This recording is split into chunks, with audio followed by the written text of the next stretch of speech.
Good afternoon. Thank you so much for joining us here nationwide at 5. I'm Cliff Hughes. Good afternoon, listeners. My name is Ricardo Brooks. How are you, Cliff? I'm all right. And you? I'm doing well. Good. Well, in a stunning development, the Government of Jamaica said today it will not renew its license with the Jamaica Public Service Company, the JPS, under the current terms. The announcement was made by Energy Minister Daryl Vaz at a media briefing at Jamaica House this morning. Dana Davey has more in this report. The Government of Jamaica holds a 19% stake in JPS. Japanese company Marubeni Corporation and Korea East-West Power Company each own 40%. The Energy Minister says it is not the government's intention to return JPS to state ownership. He says the administration is committed to pursuing the best deal under the most favourable terms for all Jamaicans.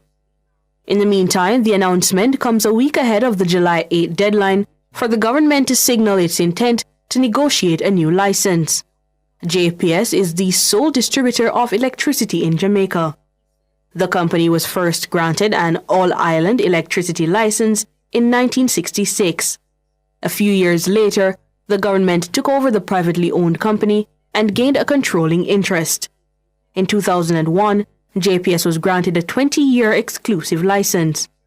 The license was amended and reinstated in 2011, extending the license term by another 20 years. It was ruled invalid in 2012, but was later overturned by the Court of Appeal. And in response to the government's announcement, President and CEO of the JPS, Hugh Grant, says the development has several implications for the energy sector and for the country in general. In a statement on Tuesday, Mr. Grant says the JPS leadership, shareholders, and legal teams will review the implications while engaging key stakeholders. He says regardless of the path forward, customers can be assured that JPS remains steadfast in its commitment to deliver safe, reliable, resilient, and cost-effective electricity service to the nation. The company confirmed that it's in receipt of a formal notification from the government indicating its intention of acquiring the licensed business at the expiration of the term of the license on July 8, 2027. Dana Davey for Nationwide at 5. And in the meantime, opposition spokesman on energy, Philip Paulwell, says the government must ensure that future negotiations on this new electricity license results in lower energy costs for Jamaicans. I have long held the view that the conditions under which the JPS license was granted in 2001 have changed substantially, and that this reality demands new terms that better serve Jamaicans today. Electricity prices have risen from about US 25 cents per kilowatt hour in 2016 to US 40 and beyond today, driven in large part by heavy taxation and neglect in government policy. After 9 years in office, the government is only now waking up to the reality that the high cost of electricity is strangling growth. That's Philip Paulwell. He notes that he had also urged Minister Vaz to establish a team to prepare for negotiations from as early as 2023. Mr. Paulwell says given Tuesday's announcement, negotiations must result in fairer terms and real competition. He also criticized the Holness administration for abandoning the country's Energy Council. For over 2 years, I have urged the minister to begin the process and make clear its intention about the JPS license and the future of the energy industry in Jamaica. Meanwhile, the government has abandoned the Energy Council, which was designed to help shape policy in the energy industry. Instead, they now rush to outsource advice from international experts instead of consulting with local stakeholders. The Energy Council, created in 2012 to guide policy with stakeholder inputs, remains abandoned. The next PNP government will immediately re-establish this body to ensure broad-based consultation and sound decisions. Philip Paulwell, the opposition spokesman on energy. We're now being joined by the country's Energy Minister, Daryl Vaz. Good afternoon, Minister. Good afternoon to you, gentlemen. Afternoon to everybody, listeners. Minister, my first question. Isn't this just a move for you to show that you want to go into these negotiations with a strong hand? You want to send a signal to JPS? Well, the truth of the matter, that's my responsibility as minister, and that's the responsibility of the government. The choice is very clear-cut. Going to renegotiate an existing license, which even the shadow spokesperson has just admitted was flawed and not realistic in this day and age, agrees with my position and the government's position. So the fact of the matter is that we will go into the next negotiation with whoever it is in a very strong position, because we are starting from scratch. We are negotiating a brand new license, and nothing else can work. So what is the process from here on? You're formally advised JPS of your intent, yes? What Yes. next? So discussions will start immediately, and basically it is all dependent on how those negotiations proceed. That will dictate the government's next moves. But what we do have is an open hand to be able to do as is required to get the best possible deal. Whereas in the current circumstances, we would go into any negotiation hamstrung, and we would not get the desired result. So those discussions that will start immediately are with whom or what organization? They first have to start based on the letter that was written to JPS, under the section that it was written, specific to what the conditionality is with this particular option that we have chosen, to discuss to see exactly what the JPS's position is, which I'm sure that they will come up with as the President said, he's having discussions, etc. But the bottom line is that 2 years is not a long time. Not a long time to negotiate a new license. And therefore, I want the country to be fully understanding that this is a priority. This is the first opportunity for the Jamaica Labour Party-led government to negotiate a license from scratch.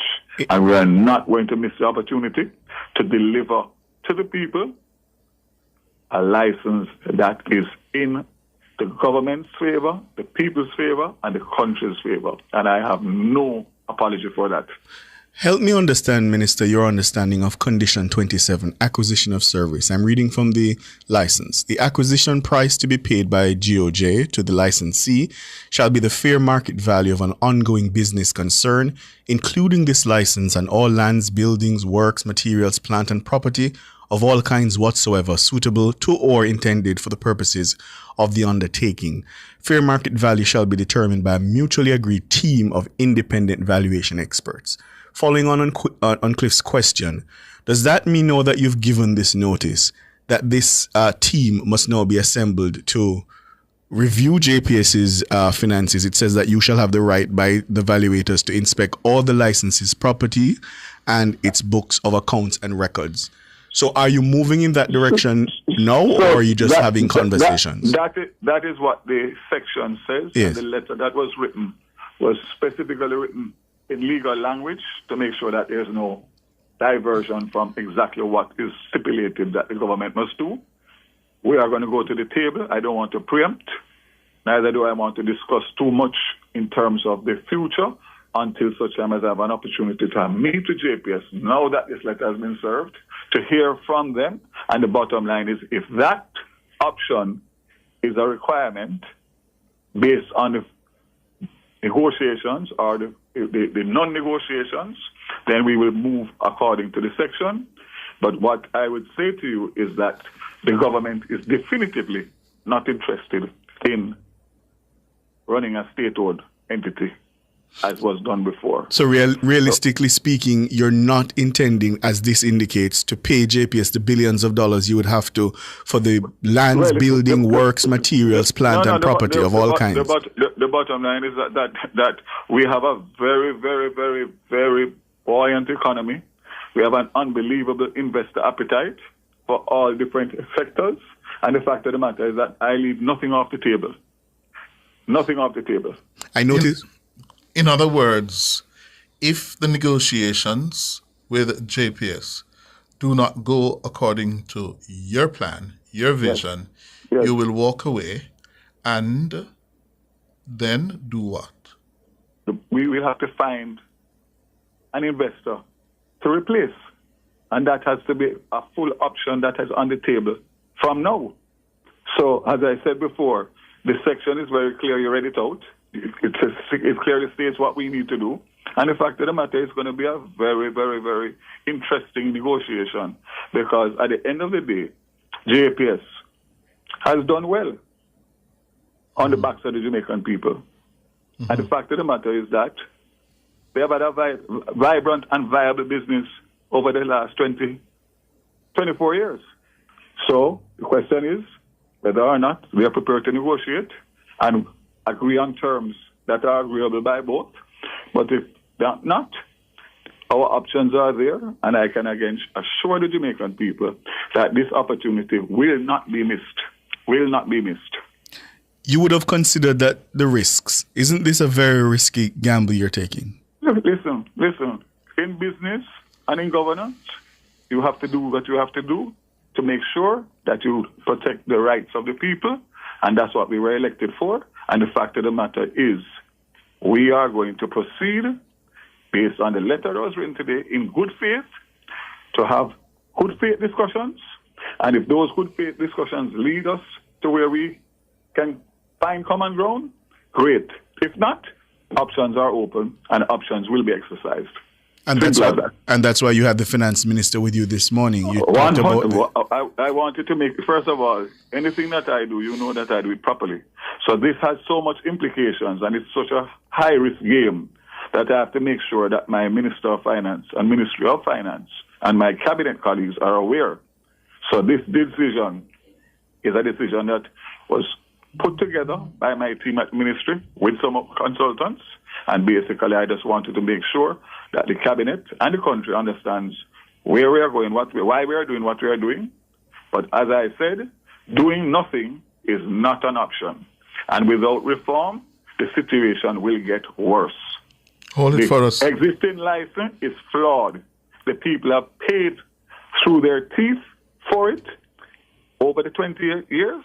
And the fact of the matter is that it's time now that we get a deal that is beneficial to the country and the people of Jamaica. The Energy Minister Daryl Vaz is with us discussing the development this morning. He has announced that the Government of Jamaica will not renew the JPS license under current terms.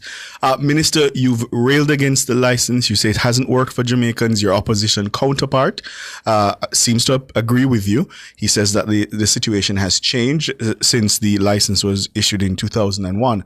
But specifically, what about it do you find so objectionable that you want out of it, that you think has not served the Jamaican people well? The fact of the matter is that, aside and apart from the license being flawed from day one, things and times have changed. And of course, 20 odd years later, the whole energy landscape has changed. So the bottom line is that the government is on a renewable drive to introduce renewables, as you know, 50% by 2030 of renewables. And of course, we have been hampered significantly because of the existing license on that. We've also been hindered significantly as it relates to the introduction of SEZs, and of course, the limitation on them to be able to provide their own electricity. So and for our listeners, SEZs are the special economic zones. Special economic zone. So the license, without a doubt, is in favor of the licensee. I have no issue. The licensee negotiated and got the license, so I cannot blame them. I can blame the previous administration for the license that was negotiated. So I want to make that distinction. This is not about beating and battering JPS. I've had my issues with them, but I don't bring that into this. So when people ask me about Beryl has nothing to do with this. This is fundamental. Let me just give you a kind of idea as to what I mentioned last year after Beryl. The Emergency Development Fund that is overseen by the OUR is funded from the customers of JPS as part of their monthly bill. In 2024 December, it had a balance of $52.7 million. By this time, it should be about $53 million. US. JPS made a claim after Beryl for $26 million. for which they got $9 million. So if you take that, it would be a balance of $17 million. Not one customer of the Jamaica Public Service can access a benefit from a fund that they are funding. Yet still, the licensee is able to claim $26 million out of that fund, despite the fact that they were not responsive in recovering us from burial. So the fact of the matter is that whether they took a month, 3 months, or 6 months, at the end of the day, they have a bill and they submit the bill. All you are go through it, assess it, and pay according to what their assessment finds. So that is just one aspect of the inequity that is not going to continue, because when this new license is renegotiated or negotiated, yes, this is one of the things that's going to be dealt with up front, because this is a travesty. How many thousands or hundreds of thousands of persons were severely damaged, lost all of their poultry, their stock, their freezers with their goods that they sell, and they can't claim back 10 cents? Tell me when last you have heard of an incident in Jamaica where there's a power surge that destroys people's appliances, and you have heard that people have been paid and satisfied. There's a process, and by the time you finish that process, you're old and gray. So, let me tell you, I understand it. I understand the pain and the suffering of the people. And as I said before, this is the opportunity. And I'm not getting into any quarrel with anybody. I'm simply saying that my focus is going to be on the defense of the Jamaican people who have been suffering for decades. And this is the opportunity that I've gotten as minister. This is the opportunity that this administration has gotten. And let me state it clearly, because I hear the politics start already. That is an election ploy. This date and timeline of July 8, 2025 and July 8, 2027 has been in the existing license as far back as 2016. So you're not trying to win kudos with the Jamaican people? These are not dates dictated by the government and pulled. It is completely coincidental that the timing of an election cycle is now based on the license stipulation and timelines.